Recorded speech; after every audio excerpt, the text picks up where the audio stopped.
Well, good evening, everybody, and welcome to our webinar about becoming an RE teacher. So some introductions. My name is Sean Whittle, and I am part of an organisation called ORE, and we've been working with a charity called Culham St Gabriel's to raise awareness of RE teachers and we are kind of our need for great RE teachers.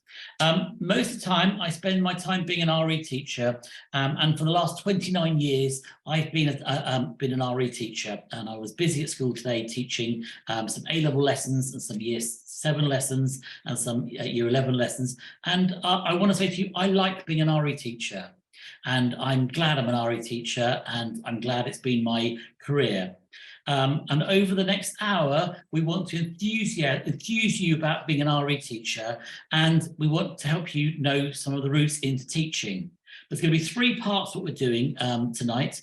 We want to spend a bit of time promoting, saying it's a great job, and we've got some people who are skilled RE teachers who just want to say it's a great job and why you should do it.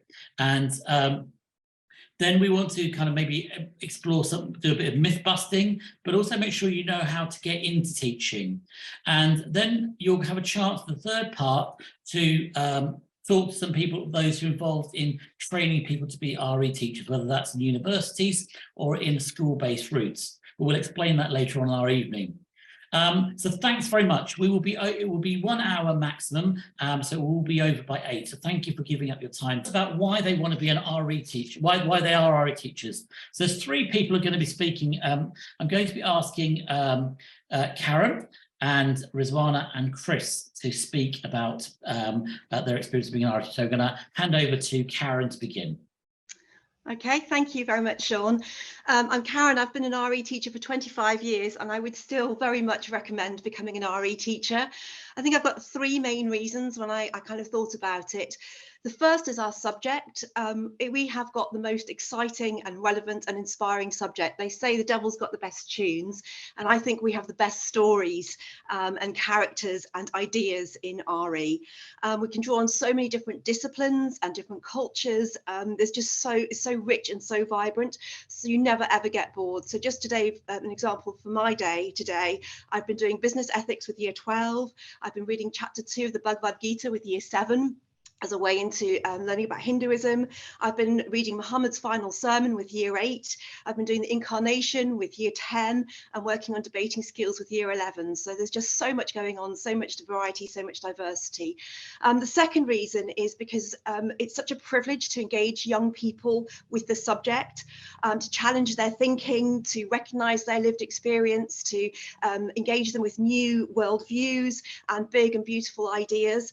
And we get to be really creative with our curriculum. So we are developing lessons and curriculums that really meet the needs of the young people in our context. And that's really, really fun.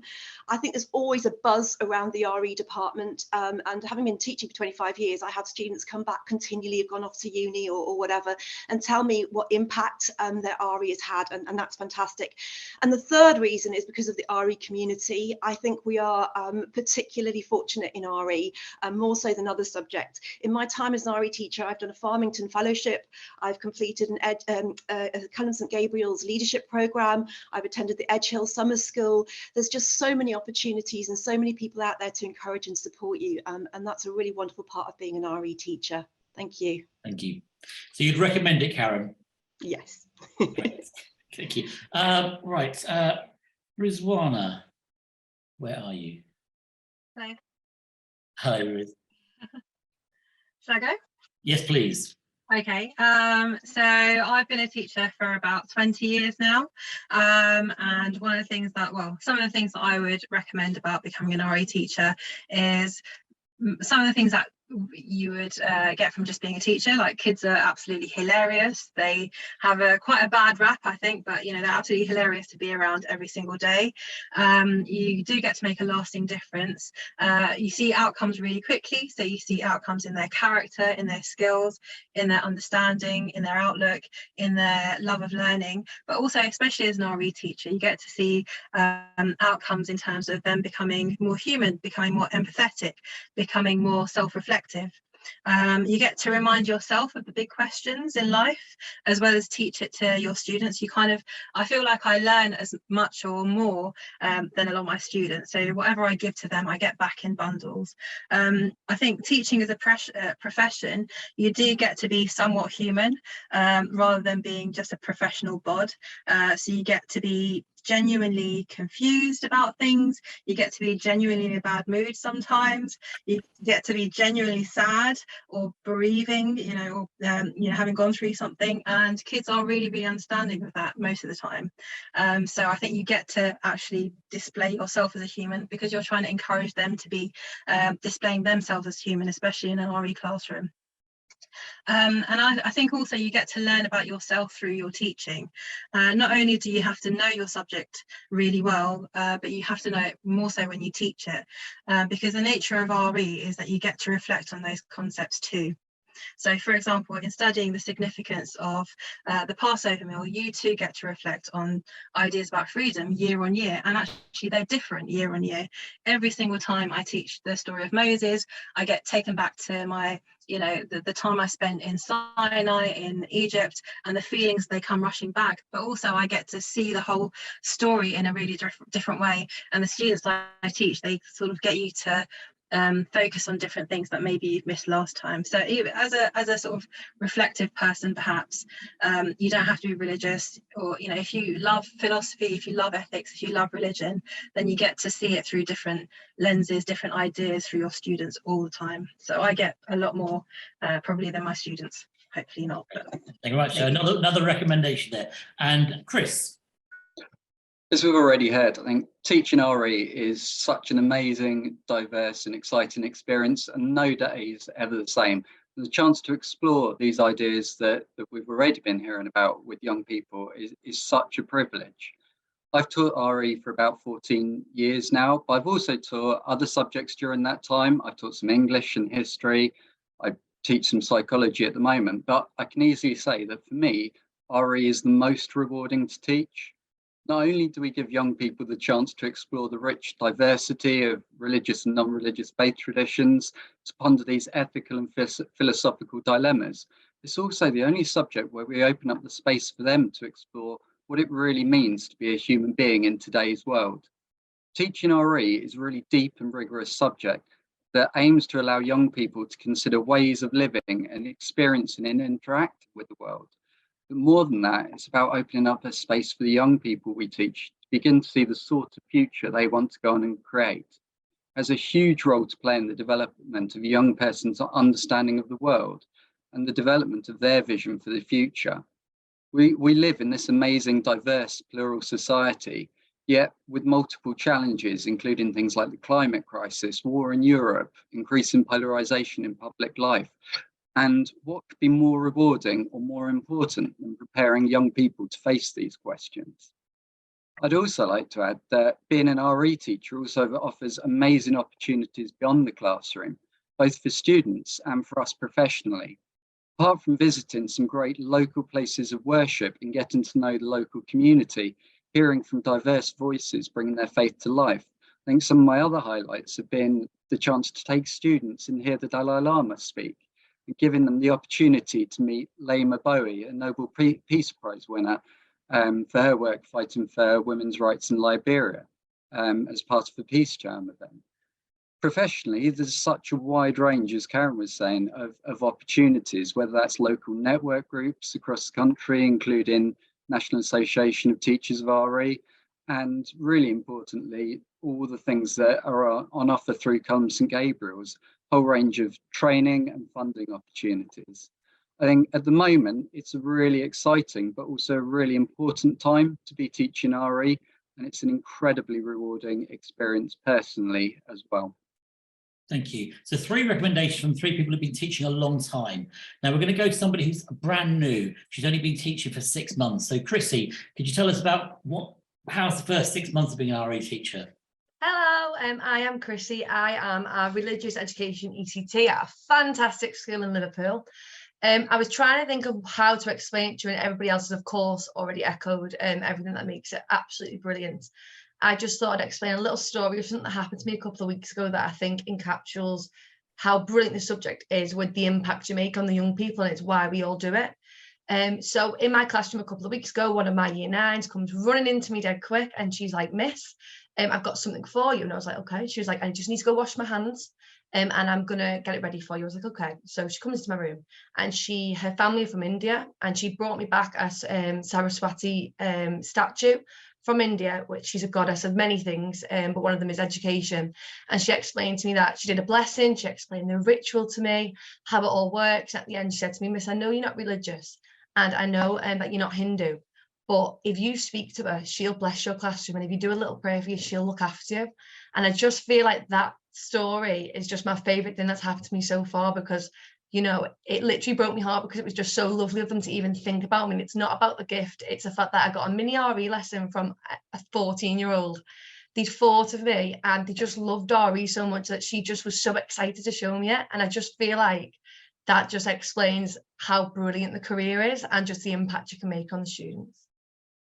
So you're glad you chose the profession? Oh, without a doubt, without a doubt. It's a brilliant career. Okay, great. Okay, so those are kind of people involved in the profession. There's some people who support RE teachers and have a kind of a slightly one step removed. So I'm going to ask two people. One's Francesca, followed by Bola Alicia, to talk about what they see as the value of RE. So Francesca, would you like to speak? Hiya. I'm Francesca Stavrakopoulos. I'm a professor of biblical studies at the University of Exeter. So I teach a lot of people that go into RE teaching, but I'm also benefit from the products of really good RE teachers in schools. A lot of my undergraduates did RE at school and loved it. So when I'm teaching, a lot of my undergraduates thinking about going into teaching, thinking about RE teaching in particular, and they often ask me, do I think it's a good idea? And my answer is almost always yes, depends on the student, but almost always it's a big yes. And I can't emphasize enough just how important I think it is for us to have excellent RE teachers in our schools, because religion is quite a weird thing. You know, full transparency, I'm an atheist, but religion is a weird thing. On the one hand, it plays this major role in contemporary societies and cultures, whether we like it or not.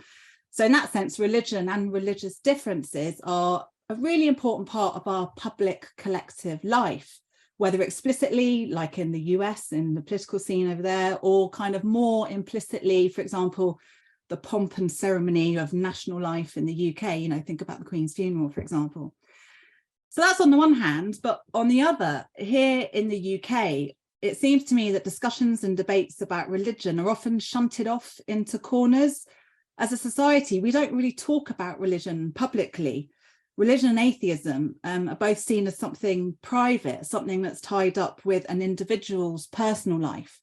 And that means that debates and discussions about religion or non-religion have become a part of our private lives, not our public communal lives in a lot of ways. But I think this is quite a problematic dichotomy, because religion and non-religion really do matter. Now, I know I'm preaching to the choir here, but they really, really do matter. And I think we need to give young people the critical tools and the skills, and most importantly, the confidence to be able to talk about religion and worldviews, to discuss and debate the normalities and oddities of religion and non-religion. We need to empower young people to engage with the debates about religion and atheism and secularism. We need to show them how to approach those debates with an intelligent, critical rigor that TikTok and Wikipedia just can't offer. I mean, nothing on Wikipedia is true. So I think that's why good teaching matters, but that's also why teaching, I think, is really fun. And that's my experience teaching undergraduates, and I'm sure it's a lot of other people's experience teaching younger people. In my experience, young people have this amazing intellectual curiosity and open-mindedness that makes teaching so enjoyable and so satisfying. They really enjoy reflecting on their own beliefs or non-beliefs. They love being challenged in their own assumptions. They love exploring the ways religions shape and have been shaped by cultures, societies, political shifts. They love thinking about the ways that their own experiences and identities might differ from other people's. So young people are genuinely, I think, interested in the people and the world around them. And I don't think they can appreciate the diversities and the complexities that they find without a really good RE teacher. And that's another reason I think why RE and RE teaching is so much fun, because you get to spend time with curious, enthusiastic, funny people who really do care about the world and the people around them. So I would absolutely say, yes, please come into RE teaching, please make a big difference, because you'll change their lives, but you'll also change mine as well. Thank you very much. Bola Alicia.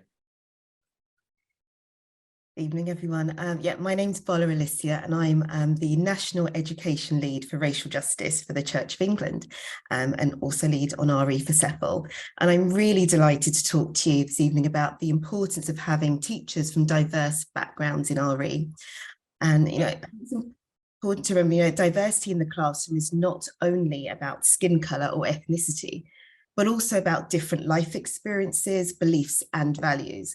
And having teachers from diverse backgrounds in RE can lead to a more inclusive and culturally responsive learning environment. When students see themselves represented in their teachers, they feel valued and respected, and that results in a safe and welcoming space where students can explore their own beliefs and learn about others. Additionally, having diverse teachers in RE exposes students to a broader understanding of different beliefs and worldviews. Unique perspectives and insights into different religious and non-religious beliefs and worldviews challenge students' preconceived notions and foster greater interfaith and intercultural understanding. Now, research indicates that students who have teachers from diverse backgrounds tend to perform better academically. They have greater cultural competence and stronger social emotional skills. And this is because diverse teachers bring different teaching methods and perspectives, and that helps to create a more engaging and stimulating learning experience for all our pupils. And I'd last like to say, definitely having diverse teachers in RE, that also promotes equity, diversity, and inclusion in the wider community. When pupils learn from teachers who are from different backgrounds, they develop empathy and understanding for people with diverse cultures and beliefs. And this really helps to break down barriers and promote greater social cohesion. So, just to conclude, I think it's critical to have teachers from diverse backgrounds in RE, which will really help us to work towards a more diverse and inclusive education system for all our pupils. Thank you. So that's the first section. Lots of people powerfully saying it's great, do it. I'd like to now hand over to some people involved in teacher education, teacher training.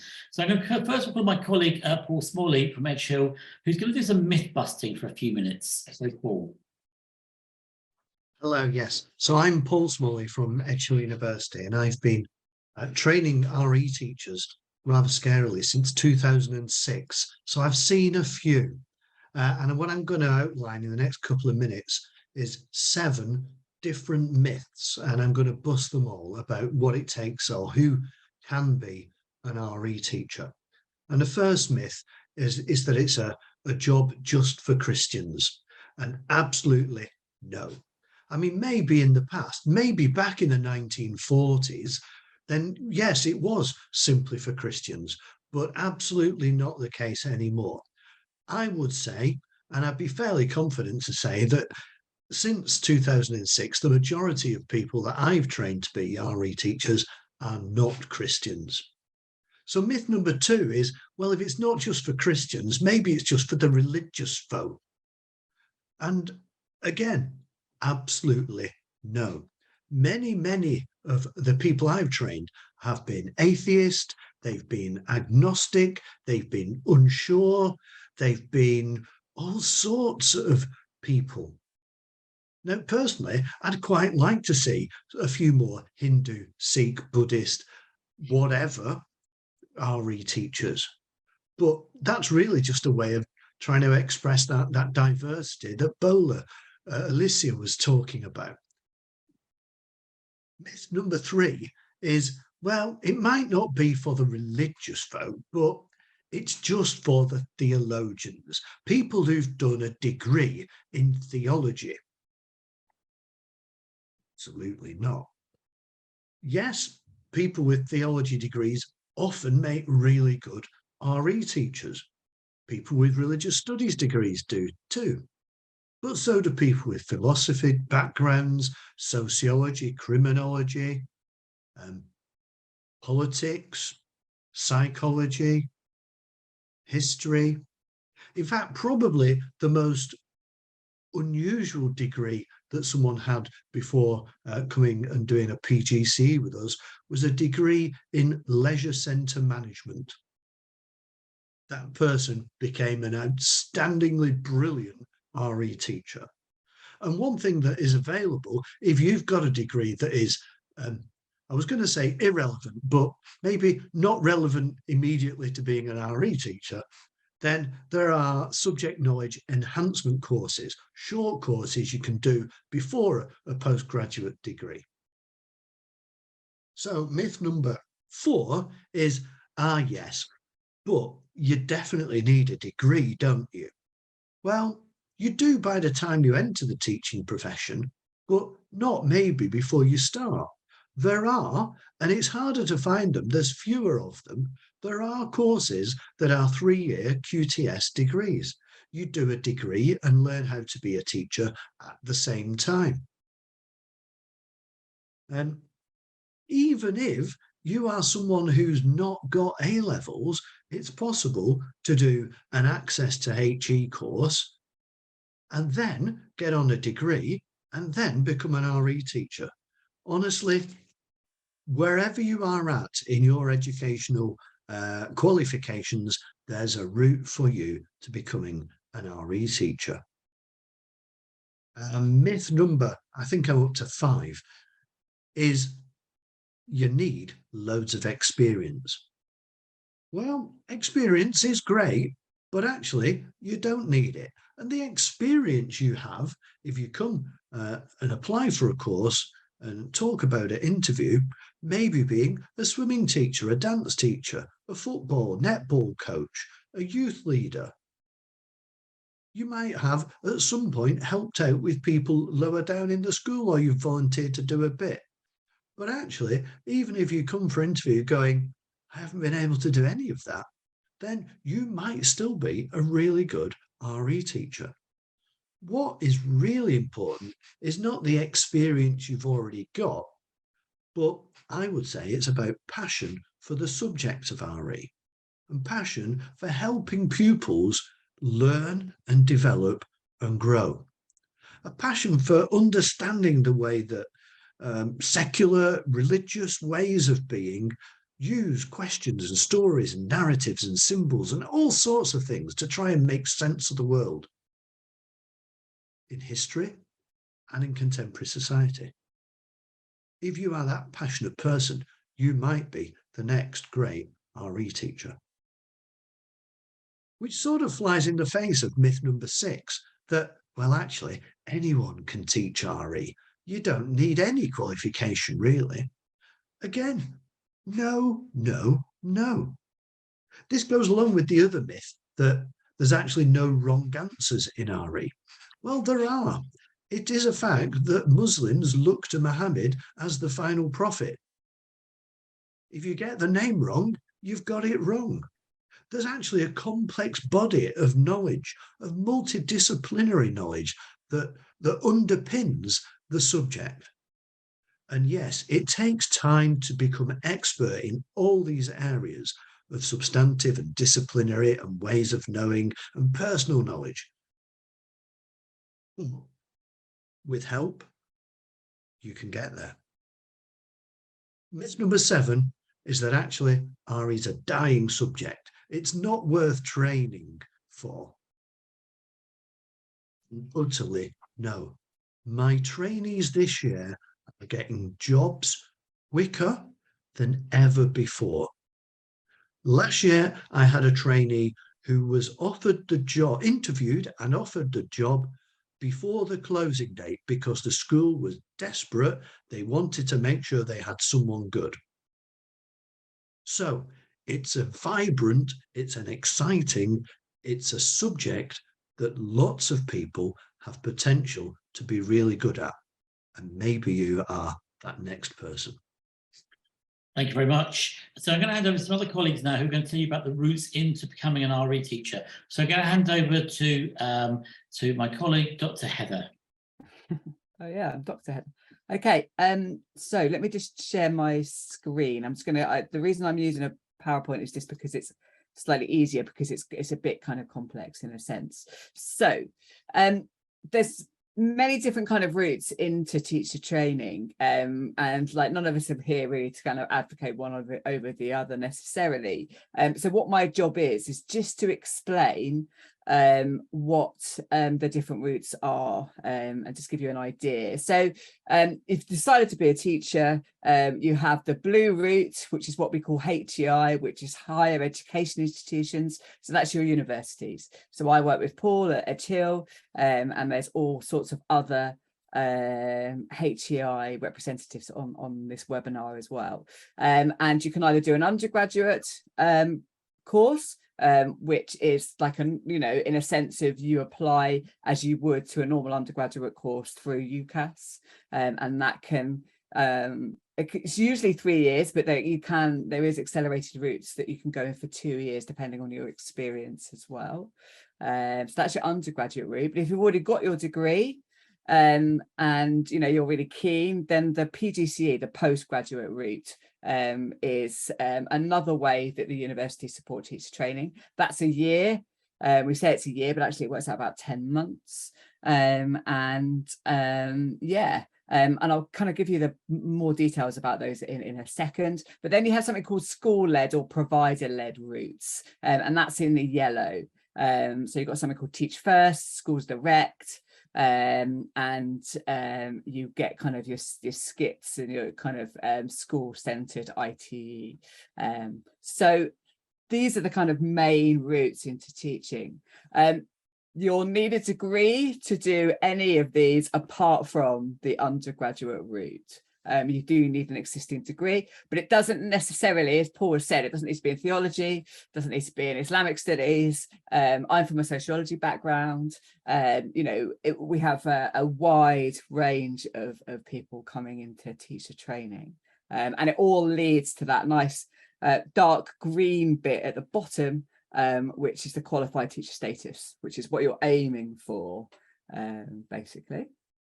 So, there we go. So university-led routes then. So on the right-hand side, you've got a list of universities that offer university-led teacher training in RE. They certainly all offer the PGCE. They don't all offer the undergraduate route, so you'll have to kind of do a little bit of research around that yourself. But yeah, it just gives you an idea really of what you kind of come out with. The idea is that you do 2 placements on both of the routes. Some routes you might even do 3 depending on the makeup of the course. But yeah, so you're fully supported by the university, and yeah, it's kind of that university-led teacher training really.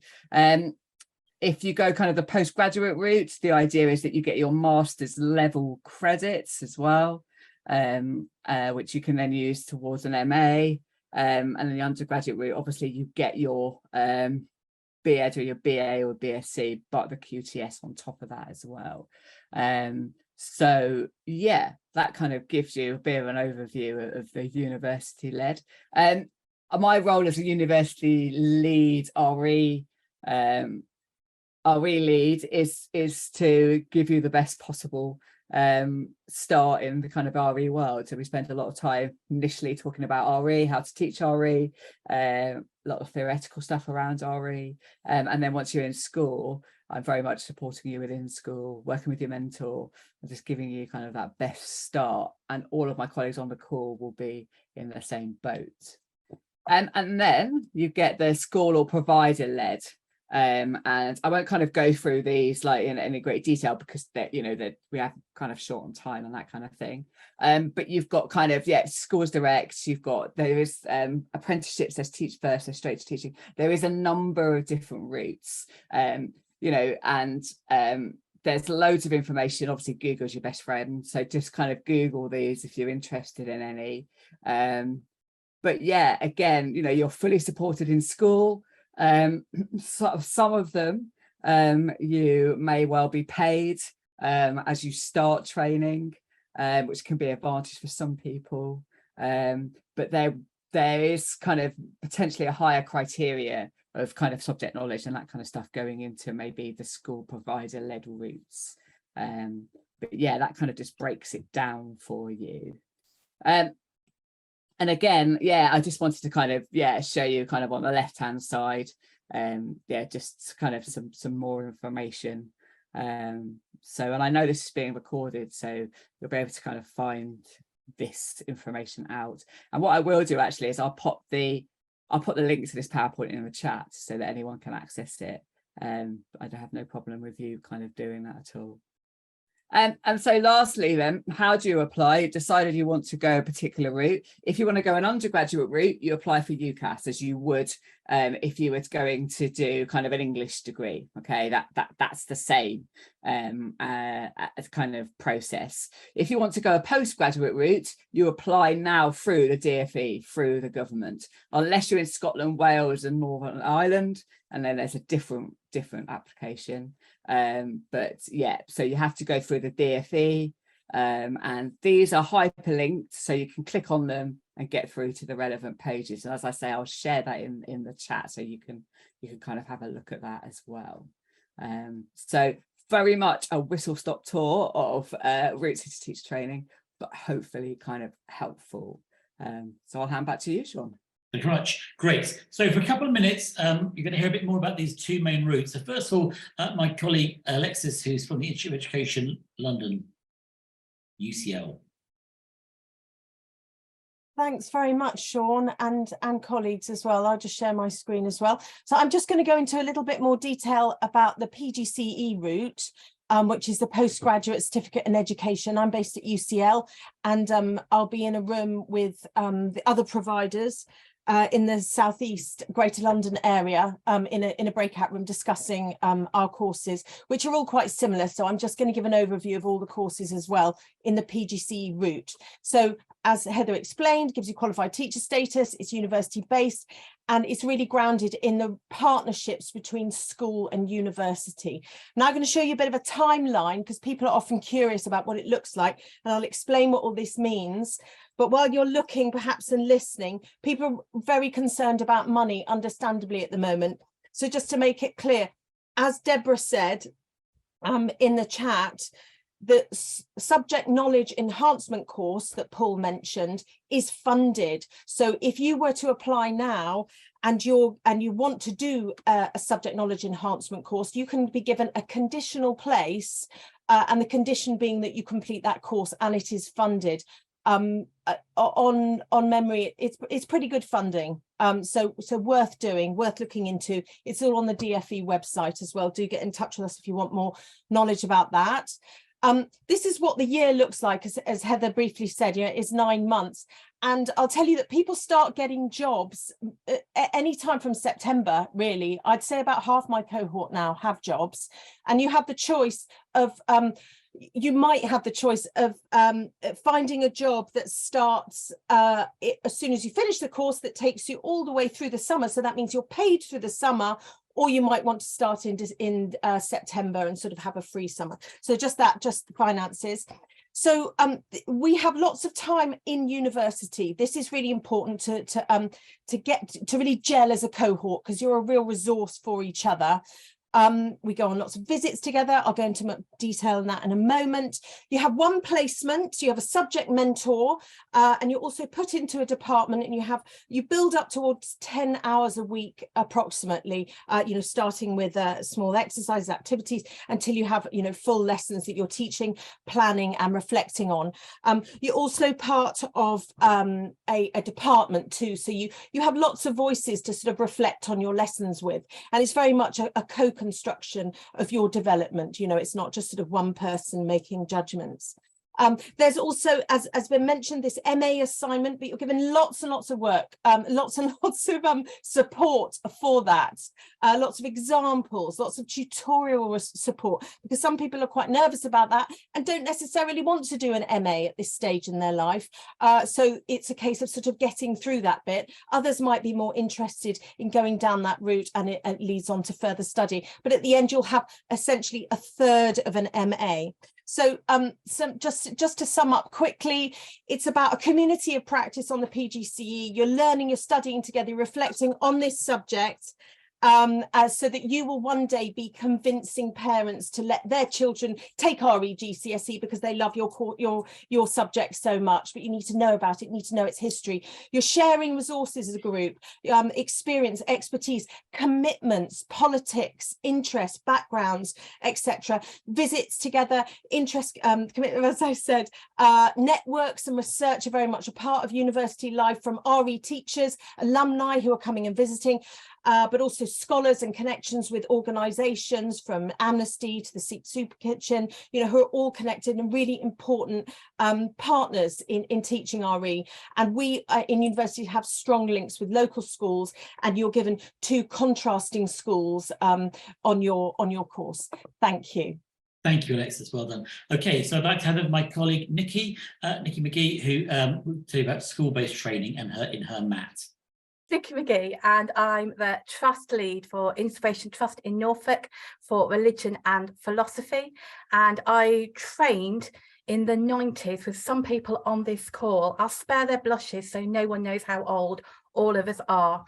But I think it speaks volumes about what a wonderful career RE teaching is, that I've deliberately chosen a career where I can stay in a classroom for most of the week. And I will be dragged out of a classroom, probably on a stretcher, in about 20 years' time, shouting religious facts at my students as I go. I do think I have the best job in the world. Today, I've been planning a lesson on would Aristotle approve of Emily St Davison jumping in front of that horse? And I've been having the best time in the world doing it. So I run the SKIP programme that is run by Inspiration Trust. So that's school-centred training. And the models are slightly different. Ours is connected to our MAT. So if you're part of our secondary cohort, you will be teaching in one of the RE departments in one of our schools. And for some people, that's a really good way to find out about a particular MAT or group of schools. So one of my trainees, she won't mind me saying to you, is training with us because she wants to work in one of our schools, and she sees that as a route in. So it's training based in a school rather than a university, although of course if you do a PGCE you do go into schools. And as I said, with us it's schools within our trust in Norfolk.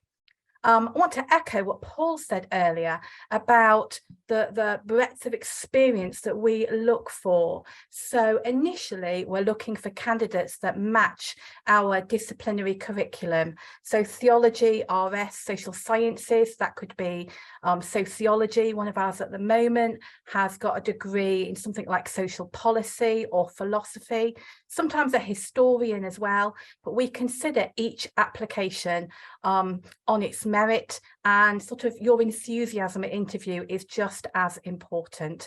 But the degree background is very, very varied. The course starts at our teaching school hub, which for us is just outside the centre of Norwich. And it starts quite general, looking at sort of the practicalities of being in a school and safeguarding and pedagogy, although you also have a day with me where we all get really excited about teaching RE. You move into schools after 2 weeks, or possibly a little bit quicker than a PGCE, and you have a week that's a bit of an induction week, and you will shadow a student, you will observe your mentor teach, and hopefully observe other subjects as well.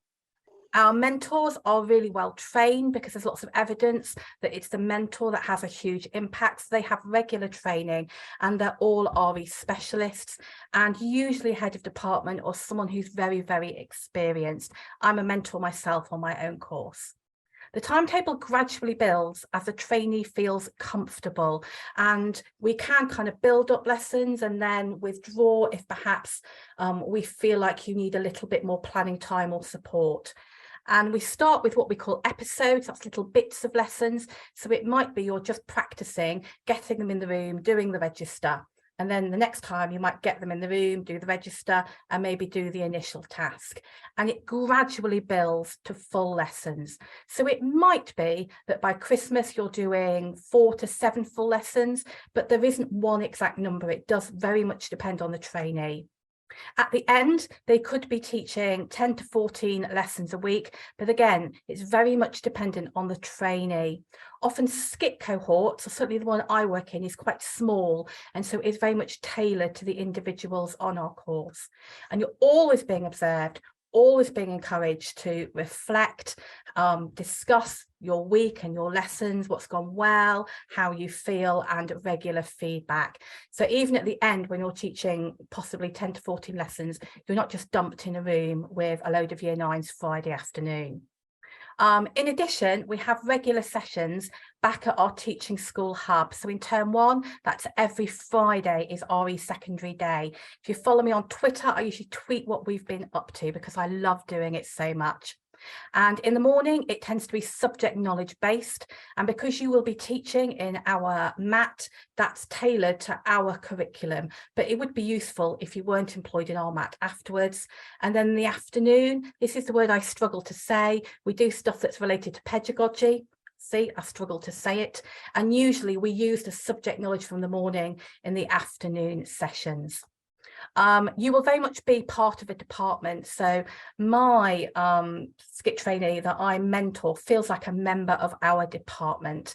But we also have a regular weekly meeting, and in that meeting we review and set targets. And the way that that's set up is it brings together the sessions with me on a Friday and their school experience, so it feels like part of a cohesive whole. Everybody involved, certainly in the skip program I'm involved in, is a classroom teacher. So even though I'm the course lead, I run my own department and I teach 3 days a week. You will experience at least 2 different schools, and at least, if you're secondary, 2 key stages. Most will experience 3, so going into A level. We also arrange an alternative 3rd experience, which can be a few days up to a week, that could, for example, be in specialist provision, particularly if that's something you've expressed an interest in. There are academic assignments. You are supported with those. One of those includes a research assignment verified by university. So you leave with QTS and a PGCE, and you get credits towards a master's. I will be in, I think it's room 7 in the MAT and skit room. That's going to be very rock and roll, and I'm really happy to answer any questions. Thank you. Thank you very much. We want to end the formal part of the evening. Obviously, if you feel free to stay behind, and if you want to talk to any people from the different universities, you can. And so we hope it's been a really positive experience. We would very much, if you came late, it would really help us if you could complete the poll that we asked you to complete right at the beginning. Catherine, do you want to? Not possible? No, the poll's closed now. Okay, So all right. it's fine. Okay, all right. So thank you very much. We hope we've been able to inspire you to say, yes, being an RE teacher is great. If there's anything in terms of questions, please put them in the chat. If you want to speak to any individuals, please feel free to stay behind. Can I just check? Heather, are there any final words? Nope, not from me. Catherine, any final words? Just to say, in addition, that if anyone is concerned about funding for their teacher training, there are a number of charitable trusts that do provide, it is only small amounts, I just need to stress that, of maintenance funding. Hardship funds are available, and they are on the Columbus St Gabriel's website, alongside the campaign page that you had to, when you logged onto the Eventbrite, it would have gone through that page.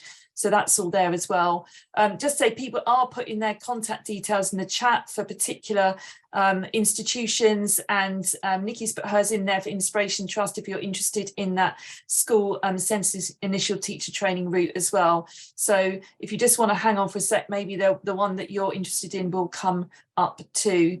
Yeah, I think that's it. And any further questions, do pop them in the chat now. We'll just stay on for a few minutes more in case there's anything people want to ask. But thank you otherwise. Thank you for your time. Really appreciate it. And thank you for those who spoke tonight. Thank you very much. Yeah,